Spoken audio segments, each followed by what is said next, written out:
Can you hear me all right then? Yeah. Okay, great. So like Andy said, my name is Eric Randall, and my middle name is Shubhamani, which comes from my grandfather, who is Indian. So a lot of my friends in high school would actually call me Shubhamani because they thought it was such a cool name. But yeah, like Andy said, I've been back to India multiple times. I lived there for an LDS mission for a couple years, and it's just like a big part of my life. I have family over there, both immediate and extended, and I just love the Indian culture.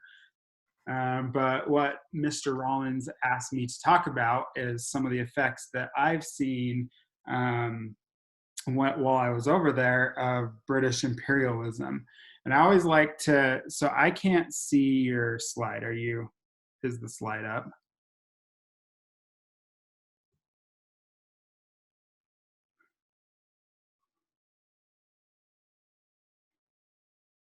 Uh, Andy Rawlings has started screen sharing.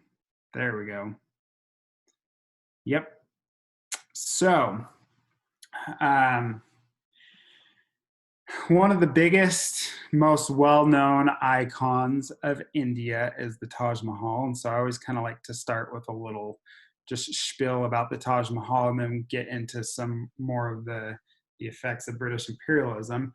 But the Taj Mahal was built by a king named Shah Jahan for his wife. So his wife died, and he loved her so much that he wanted to build a massive tomb for her. So he started building the Taj Mahal to bury her. So a lot of people think it's a palace or something like that, but it's actually like a big tombstone. His wife's name was Mumtaz Mahal, but there's kind of an interesting story behind the Taj Mahal. So the Taj Mahal took 20 years to build. And during that 20 years, the King Shah Jahan, he kind of got sick, and he was also kind of on his deathbed for a little while. But then over time, so while he was sick, he got better. But when he was sick, he had three sons, and three sons were like, oh, who's going to take over the kingdom next? And they got all excited. So much so that when the king actually got better, they put him on house arrest while the Taj Mahal was being built because his sons got too jealous. And then so he could only see the Taj Mahal. He was put on house arrest at what's called the Agra Fort, and he could only see it being built.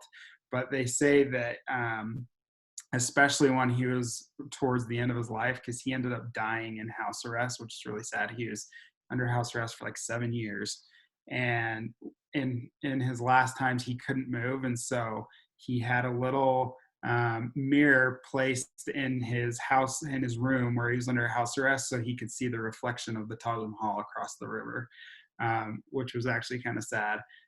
So his kids imprisoned him for 7 years, and then he died, and then they just ended up burying both he and his wife in the Taj Mahal when it was complete. So that's a picture of the Taj Mahal, and I'm going to get into a little bit about architecture later. So keep in mind kind of what the Taj Mahal looks like. So if you go to the next slide, I added this from last year, so you guys are lucky. But I was trying to give you a close-up of what it looks like just to kind of help understand the magnitude of it. So that's me standing in front of it, and then you can see up even closer, there's people that are walking in that little cove. But then you can see some writing that goes up and around, and this is just one side of the Taj Mahal.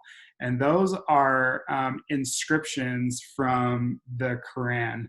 And that the black part is a jasper stone, and they cut every one of those out by hand and placed it in the white marble. And they're all over the entire building. So it kind of helps you understand kind of the love that this king had for his wife, that he wanted only the best architecture and the best of everything. And then the next slide is just another example of like how intricate some of the designs are all carved by hand. And this is just like a zoomed up little portion of another building, but they have like entire buildings that have this crazy architecture all cut out by hand with a hammer and chisel. So then if you go to the next slide, this is kind of just an added bonus. So when I was in India, I got to go on a tour of the Red Fort, and I got to visit the room where the king was put on house arrest. And this is his view of what the Taj Mahal looked like from where he was put on house arrest for 7 years before he died. So kind of a sad story, but interesting nonetheless. So now I'm going to kind of get into some of the effects of British imperialism in India. So the very first thing that I saw when I went there is that everyone drove on the left side of the road. And when the British went and colonized different areas of the world, they had a habit of just doing what they knew the best. So I'm going to talk a lot about some negative effects. I'm going to talk a lot about positive effects. And then some are kind of just in the middle where it's left for you to decide. So if you go to London, they drive on the left side of the road. You go to India, they kind of just change some of the laws and different things to be like what they knew. So if you go to the next slide, one of the things that they did when they came to India was they took a lot of their golds and riches and precious metals and different things and took them back home. And even worse, they would take a lot of the Indians to be their slaves and make them do all the manual hard labor. So this is a picture that I took in what's called KGF, which stands for the Kohler Goldfields. It was an area a few hours out of Bangalore that was very rich in gold. And so what they do is they would go into the area, they would take the locals, make them be their slaves, and then they'd build these big refineries and mine all this gold and just take it home, just would take it. Which is kind of sad because in a lot of ways, in my opinion, with trade, you either need to be given something for it or they should be able to keep it for themselves. But they just would come and take it. Another thing that I noticed, so if you go to India, you'll see a lot of the names of different cities, right? So when the British went there, they would just change them to mean something more to them. So a lot of the names that we are familiar with were actually put forth by the British. So for example, the Bangalore is actually a British name. The original one was Bengaluru. Bombay was British, but the real city is Mumbai. And even the name India is a British name. So the original name of India is Hindustan. But India was so well known by India that they decided to keep that in today's day and age. And it's only in recent years, like the last 10 to 15 years, where India decided, you know what, we're going to take all our cities and put them back to what they used to be. So now it's Bengaluru and now it's Mumbai instead of Bombay and so forth. So it's pretty interesting. Another effect that I see that you see when you go to India is a lot of people actually speak English. So when you go there, you can get around the city or around the country pretty well if you know English. But this English was taught by the British. So they would come create schools, teach English. And if you talk to people who know English and they're from India, you'll notice that it's a lot of, it's more reflective of British English. So that's kind of how you get the cool, is because it's kind of like, you know, British English mixed with like their own languages. And in fact, in India, there's 14 official languages and then hundreds of different dialects. But when you speak English, some of the things that you'll notice is like for a truck, they'll call it a lorry, or a cookie, they'll call it a biscuit. And if you go to Great Britain or like London or England or something like that, those are the same things that they say. So it's very interesting.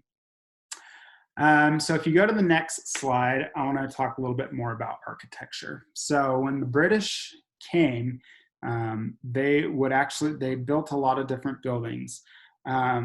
So this is called India Gate, and it's a gate that the British built to commemorate the soldiers that lost their lives in World War II. And if you'll notice, there's similar gates that look just like this um, around the world that the British have built, like the Arc de Triomphe and trying to remember some of the other ones, the Arch of Constantine. I can't remember. I think one of them's in Paris. But you'll see how it's a lot more boxy looking, and you can tell that's British architecture just by the way it is. You can, when you walk around India, you can go and pick it out and be like, oh, yep, that one's built by the Hindus, that one's built by the Muslims, that one's built by the British. So more examples of Muslim architecture is like the Taj Mahal, or, you know, like, this is more of like a joke, but like in Aladdin, you know how they have those wispy spires and different things? That's Muslim architecture. This boxy structure is British architecture. And then if you go to the next slide, this is an example of a Hindu temple that the Hindus built. And you see, again, it always impresses me with how intricate their designs are. And you can almost always just pick out the different architectures as you walk around India. So that's, I don't know if that's positive or negative, but certainly an effect that still is around today. So back to the English. Sorry, I kind of jumped ahead. If you speaking English, I personally view that, and a lot of the Indians view that as a positive thing. And the reason being is because it helps them be able to do business at an international level, where English has kind of become like the world language. But it allows for India's economy to be a little more robust, because I don't know if you've called like computer support or had to do a lot of different support things like that. But when you call, a lot of the time you're routed to a call center in India, and that just helps it so that they can also have jobs and work with large international corporations. English is not taught in the public schools there to this day. Their national language is Hindi, but most people like to get into private schools so they can learn English. And as an effect, most Indians know multiple languages, English being one of them, Hindi being another, and then like the language from your state. So for example, my mother, she's from Hyderabad, which their state language is Telugu. And then when she went to school, she learned Hindi because that's the national language. And then she also went to private school, so she learned English. So she knows 3 different languages. Eric? Yes. Would you mind, I'm going to interject for a bit, because I don't know if the students would like this or not. Would you tell the students your mom's full name? Oh, yeah, sure. So my mom's full name is Ruth Padma Pitakala Swarnalata Randall. Pretty awesome. Yeah, it's kind of crazy. So another thing that I noticed, and this isn't as widely seen, but there are certain areas where the British would come in and like marry the Indian women or whatever, and as a result, they'd have children that were like half British, half Indian, and they spoke English really, really well, but they'd have like this dark complexion, but like bright blue eyes. And there are like certain parts around India where you'd see more children that were as a result of British imperialism and them coming in and hooking up with the Indians. So another thing, India follows a very similar legal system to the British. So they came in and they kind of matched up their legal systems. And so if you go to New Delhi today, you'll see very similar things like a parliament, and you'll see the president's house. And I kind of view this as a positive thing because a lot of people have said this makes it easier to do business with, again, other English industries, and it provides a more stable legal system. I know there's a lot of corruption in Indian government, but because they're able to kind of have follow after something that's worked for the British forever, it provided more stability to the economy in that way. Um, so one of the things I wanted to mention was when Great Britain was going around and colonizing a bunch of different places, um, they they wanted to um, like take over America, right? And we fought back and said no way. And so India was kind of like their next big thing, and they viewed it as colonizing India as like a very, I guess, powerful, lucrative colony to take over. And so, for that reason, they would consider India as their crown jewel, because again, they would bring in, like, India is known for their great riches, their spices. There's all sorts of spices, and they would just load them up and take them back, all their jewels, their riches. And so Great Britain viewed that as a very powerful country to colonize.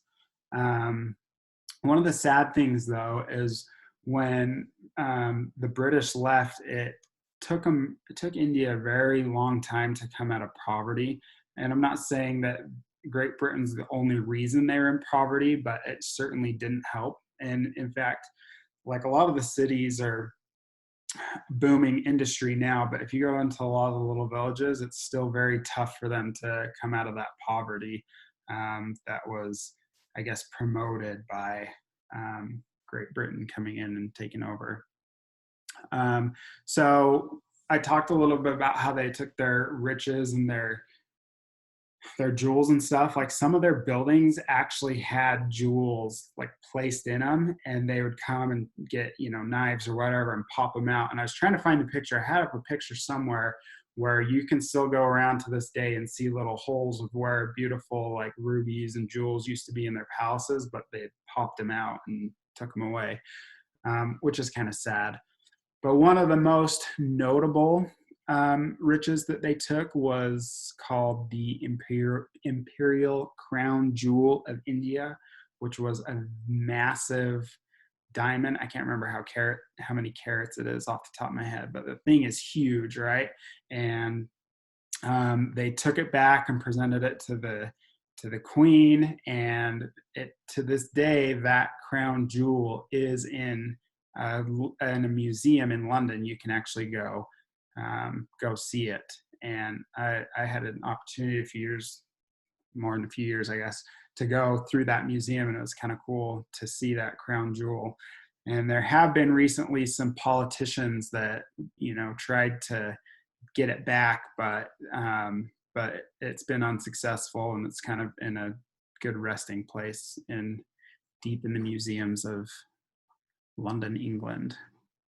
Um, okay, so another thing that's kind of cool, I think this is more of a positive thing, is sports. So the British brought over cricket, which is that game that you play where they've got that flat bat and you protect the wickets and you run back and forth to see how many runs you would get. And we don't really play it here in America, but it's a huge sport internationally.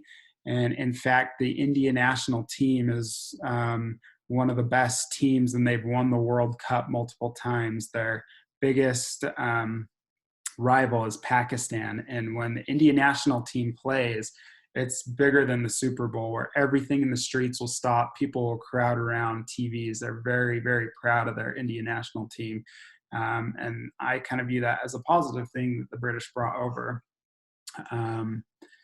Another thing that I view as positive, if you go to the next slide, major advancements in transportation. So when the British came, they started building railroads all over the place, all over the country, so that they could move these golds and riches and whatnot and get them back to where they wanted to. So as a result, India has the third largest railroad network in the entire world. And when you learn in US history, when if you open up transportation to be able to get around the nation, then that's when you can move commodities and different things and start being successful as a nation. And so to this day, that railroad is heavily relied upon. And even for they're more popular than taking flights or like driving down I-15. If you're going to another city, you're likely just going to get on a train for several hours. So we use trains quite a bit. And then the next picture has nothing to do with British imperialism, but it's more, I like to show it because I just think they're awesome. These are called auto rickshaws. They're little taxis that are all over the place. They don't go faster than 30 or 40 miles an hour, but they're fun little um, machines to get around with. They're all over there in the country. Um, so I feel like I keep jumping around, but one of the negative things that British imperialism brought during that time was issues with famine, because the British would make them farm their crops, like I mentioned, and then give them very little in return, which was just not cool. And then I want to talk a little bit about religion, because religion is very rampant in the country of India.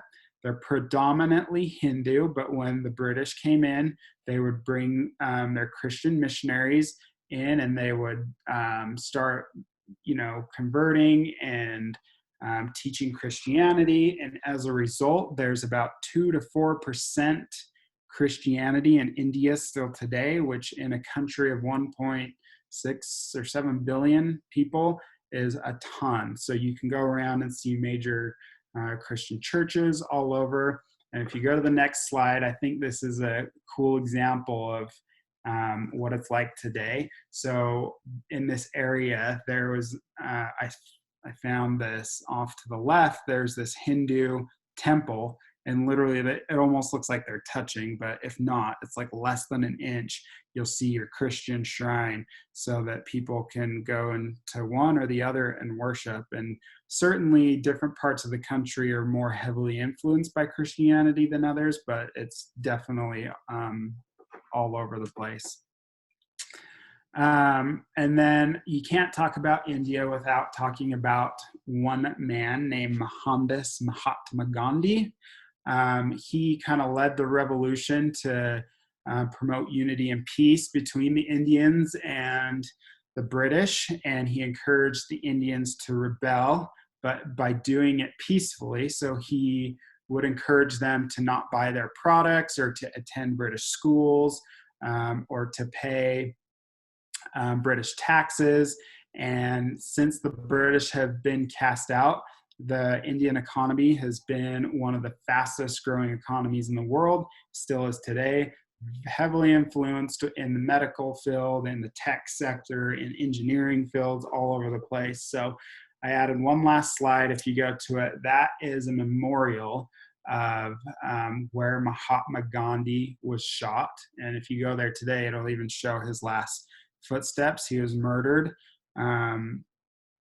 by some people that were just rebelling against him, and so they have on his memorial, that inside that little box, you can't see it very well, but it's in a flame, and they call it an eternal flame. And their hope is that it will never stop burning, so that the world can remember, or India in particular can remember, what Mahatma Gandhi did for their country. So as you can see, a lot of positive things, a lot of negative things, a lot of things that are kind of in the middle, but left for you to decide. So there you have it.